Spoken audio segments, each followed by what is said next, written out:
Alright guys, this here is the Bandit 1290 chuck and duck wood chipper. I'd like to just point out some of the features that define it. In your whisper and other drum fed chippers, it's very common that this shape right here will actually be essentially a rectangular shape that just goes down like that, and the belts are all contained within it. And other times what you'll see is a curved end on that, but you'll never see this shape right here unless it's a Bandit, okay? The other definitive feature on the Bandit, at least on this model, is this square fan housing. It does the same thing as all the other ones, but your whisper chipper is going to be round there, and that's going to be very, very common with all the chuck and ducks to have a round fan shroud. This is very unique. And then from the back, you'll see the rubber boots. I've replaced them, but they'll normally be black. The rubber boots that hold this rectangular fuel tank in position using 4 bolts. So those are defining characteristics, other than the fact of it being red, which is not a very common thing, but from what I understand they could have been ordered in any color. You also have a cone holder there, and on the other side there's a pipe which has, you know, it's for the pusher. Actually, you just drop the pusher in there and then you could drive wherever you want, and it's always with the chipper. And I don't know if this is a definitive part for Bandit, but this some sort of a fluid coupling there, and that's got a fill hole that you can rotate. In fact, no, I can't rotate it with my fingers. So this was like a black, it was like a black pipe plug, but somebody put a brass one in for me when they borrowed it because it was leaking. But this thing leaks out fluid. I don't know where it goes, but I just add fluid to that hole, and I just fill it until it pretty much is full, and then you can notice that it engages the drum a lot faster as you're operating the machine. But you can rotate this using these fins with a pry bar, and you just rotate it until that is visible. And it actually says, it's got letters, if you go around it slow, it says TRANS fluid or something like that. And so when you put fluid in that, it's trans fluid. There is a grease fitting here, and then one the same on the other side right there. And other spots, actually, I think where grease goes is in here, so you won't be able to see it, but just on the left side there, where the center of the screen is, there's a let's see if I can brighten it up for you. Okay, there's a grease zerk right there. Okay, so that's how you grease that, and I have only greased it a couple times, but it probably needs grease just as much as those do over there. So the thing comes with your regular hand crank jack and a lunette ring style hookup for it, and so I just use the pintle hitch. I haven't tried to change it, and there's your battery box.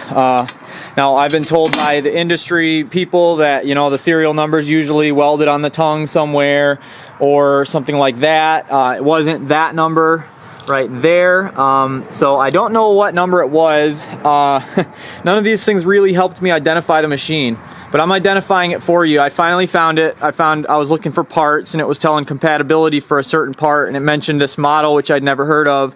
And I looked up the model, and there was a thumbnail in a video that looked just like this. It had that shape housing for the belts, and then it had the square fan housing, which is quite unique. And then another thing that you won't often see is a chute that only goes forward. Normally there will be a chute here on the side that comes like as it would be towards me, and you could shut off the front chute and shoot to the side for if you're pulled up beside the road doing road service work, which is what these were essentially specialized for. Oh yeah, another thing on mine, I'm sure that this was meant to be the shut off. What we have here is basically a piece of wire that you use to shut it off, and I'm pretty sure the way this would work is you'd pull that out to, well, let's see here. Yep, okay, so this, you essentially would pull that, and then it would run down into a slot, and that's how you would go from basically the on to the off position. And so somehow there had to have been a feed for this wire to go. Maybe it went through something on that, some sort of a spool type I don't know, but something that allows a zero friction, and then you would just move this handle and it would be linked to that right there, and that's how you would shut it off or put it in the on position. But for my purposes, it could have been a rod too, I do not know. But this is the throttle for it, and you hit the button and twist it, and it goes left or right, but you kind of have to jimmy it to make it go out, and so you just jimmy it out, and that's how you throttle it up all the way out like that. When it's throttled all the way up, it's got sufficient power. So when you want to do blade service, you have to take these 3 bolts, and if you're like me and you don't care about doing it the right way, you can just take a grinder to those blades and just try to get them as good as possible. But if you want to take the blades out and then put them back in and have them sharpened by a professional with the right angle on them, you have to take out the 3 bolt nut combos here and the 3 here, and then this whole chute will actually take a step forward off of this hinge angle iron there, and it will land the pin from, let's see here, oh shoot, all right, it will land that pin right there into that hole, okay? So and that's how that works. And then once that's forward, you have access to the front side of the drum and the top side of the drum, and there's a process that I might show in a different video on how to remove and sharpen those blades. You can see into this hole right here where it says check belt tension daily, and then it's got a slot. You can look in there and see the belts. There are 4 belts side by side, and all you have to do is just take this whole shroud off as one unit. There's some bolts holding it down to the body there, and there's some metal tabs that come up, and you take all those bolts out, and then the belts are visible. Best I can tell, for adjusting the belts, what you actually have to do is you adjust the entire, let's see here, oops, you adjust the entire drum positioning. So these bolts right here, on the nut on top you would loosen, and that nut on top you would loosen, and then you would actually tighten these bolts right here, which would then push the entire drum away from where I would be standing towards the back of the chipper, and that is how you would accomplish the belt tightening, which seems kind of amazing. And there are other bolts too here actually, but you can see the slot where it was meant to run. Let's see here. Okay, you can see the slot where it was meant to run, and you would have to loosen these bolts for that to slide, but then that'll actually slide everything on this back end, including the chute.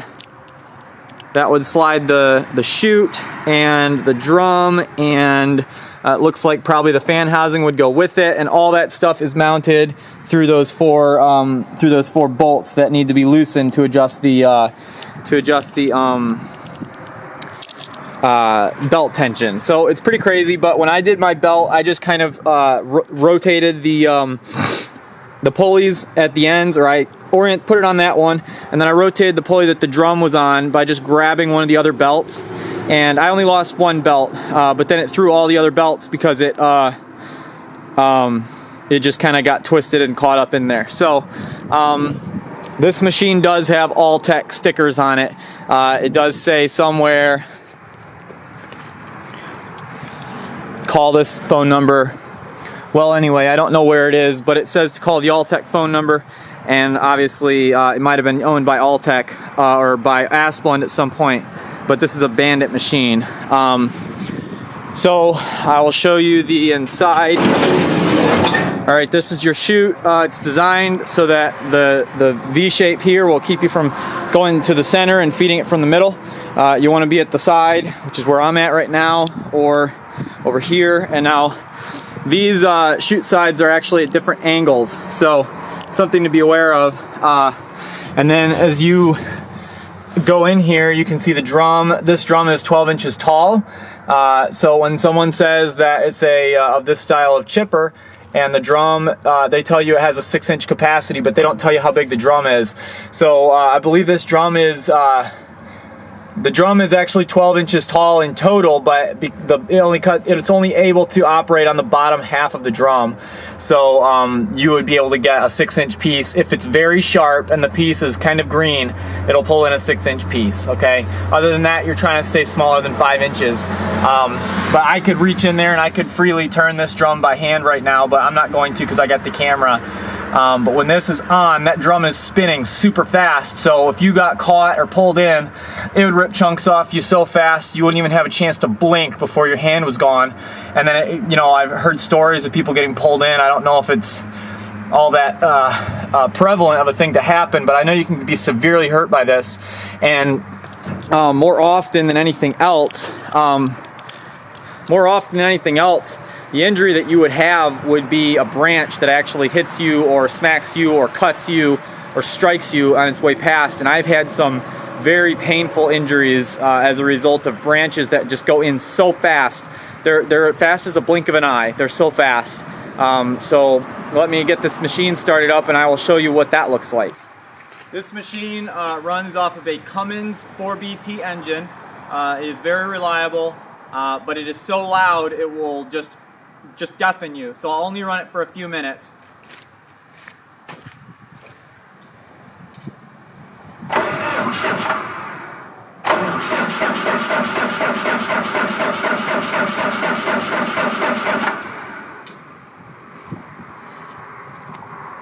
Usually starts on the second chug.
Shutting it off, you basically watch the fluid clutch, the fluid coupling, and when you see that inner part with the fins on it stop moving, then you know that the engine is no longer turning and the drum will just continue to roll, which sounds loud at the beginning, and so you don't know if it's off.